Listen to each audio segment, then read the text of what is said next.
الفراخ من المواد البروتينية اللي بتقبل جميع النكهات والتوابل. عايزة اعملها بمستردة هتنفع، عايزة اعملها ببابريكا هتنفع، عايزة اعملها بريحان هتنفع، عايزة اعملها ببصل وتوم هتنفع، عايزة اعملها بملح وفلفل بس هتنفع، عايز اعمل اي نكهة فيها بتقبل لان طعمها حيادي.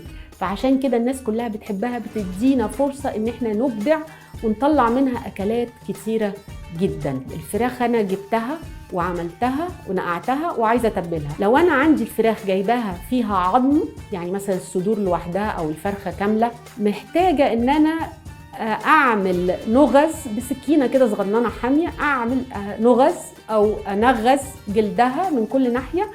التنغيس ده بيدي فرصه المحلول انه يتخلل كل الانسجه ويوصل لكل جزء فيها. لو انا الفراخ مخليه ومعموله سواء صدور او وراك، مش محتاجه اعمل التنغيس ده لان هي اوريدي ما بتبقاش تخينه قوي ولا حاجه، سهل جدا انها تمص المحلول دوت. نقعتهم في المحلول وكله تمام، بطلع اشطفهم واحطهم يتصفوا من اي ميه زايده فيها، وابتدي اتبل بقى عشان اسهل على نفسي حياتي ووقتي. كلنا بنشتغل وكلنا عندنا حاجات كتير قوي نعملها. لو انا جبت كميه كبيره، تبلي الكميه الكبيره كلها مره واحده. لو انا عايزه الفراخ دي هسلقها او اعملها صينيه، وابتدي احط التتبيله كلها كويس قوي، ادهن بيها الفراخ دي كويس، سواء متقطعه ارباع او فرخه صحيحه، واحط تحت الجلد واتاكد انها اتحطت من كل ناحيه، يبقى الفراخ كلها متبله. واقسمهم اقسام صغننه على قد استهلاكي واحطه في الفريزر، يبقى كده جاهزه على التسويه على طول.